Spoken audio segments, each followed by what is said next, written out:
Bonjour, je suis Stéphane Medium depuis presque 40 ans.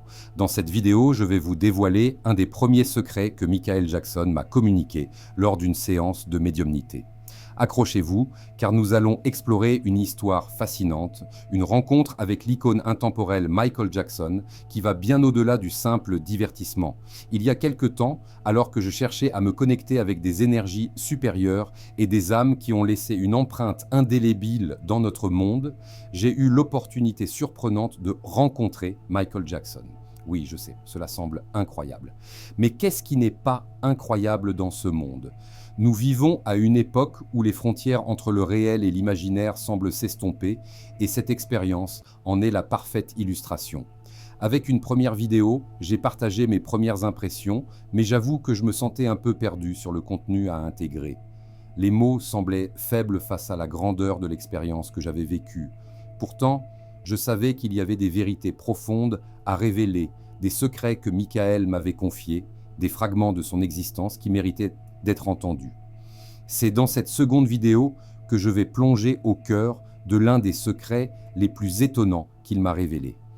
Il m'a parlé d'une structure médicale, une sorte de laboratoire secret où il aurait été soumis à des expériences visant à obtenir un relevé d'ADN pour créer des clones. Oui, tu as bien entendu, des clones. Michael a toujours eu une vision unique de la vie et de la mort, et il m'a confié qu'il ne voulait pas que sa vie s'arrête trop tôt. Au contraire, il s'y était préparé, conscient des risques qui l'entouraient. Cette révélation m'a laissé sans voix. Michael m'a expliqué qu'il pensait que même après sa mort, il pourrait continuer à vivre à travers ses clones, qui pourraient porter un nom différent, comme Kamal Jackson. Ce nom, comme un écho de son essence, symboliserait une continuité, une manière pour lui de perdurer dans le monde, même si son corps physique n'était plus présent. Il m'a dit que ces clones possédaient une forme d'ADN qui leur permettrait d'échanger avec lui à travers une sorte de communication télépathique. Une idée qui semble tout droit sortie d'un film de science-fiction, n'est-ce pas ? Je sais que tout cela semble fou, et j'en conviens. Mais au fond de moi, j'ai ressenti une sincérité dans la voix qui se faisait entendre. J'ai même eu l'occasion de revoir un défunt, et l'énergie que je ressentais, l'âme qui se manifestait, me rappelait constamment Michael Jackson. Il y avait une authenticité dans cette rencontre, quelque chose de profond et de sincère qui me poussait à croire en cette expérience.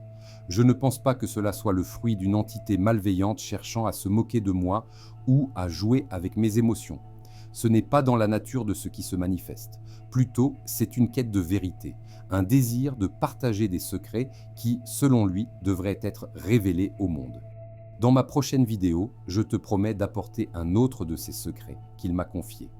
Mais je dois te dire que cela n'est pas une tâche facile pour moi. Chaque fois que je me mets devant la caméra, je ressens un poids sur mes épaules. D'un côté, il y a cette voix qui me pousse à partager, à transmettre ces révélations. De l'autre, il y a cette hésitation, cette peur de ce que cela pourrait engendrer. Devrais-je garder tout cela pour moi ou devrais-je le communiquer au grand public comme cette entité me le demande ? C'est un dilemme que je n'ai pas encore résolu. Mais je suis ici, prêt à explorer ces questions avec toi, à partager cette aventure mystérieuse. Peut-être que ensemble, nous pourrions trouver des réponses ou au moins éclaircir quelques zones d'ombre. Alors, reste à l'écoute pour la prochaine vidéo où je vais dévoiler un autre secret que Michael m'a confié. En attendant, n'hésite pas à me faire part de tes réflexions sur tout cela. Qu'en penses-tu ? Est-ce que cette histoire te semble plausible ou es-tu sceptique ? Je suis impatient de connaître ton avis. N'oublie pas, la vérité est parfois cachée derrière des voiles d'illusion et notre quête pour la découvrir est ce qui rend notre existence si fascinante. À très bientôt pour de nouvelles révélations. Si cette vidéo vous a plu, n'hésitez pas à liker et à vous abonner prochainement. Retrouvez la partie 3. Bienveillance à vous et à très bientôt.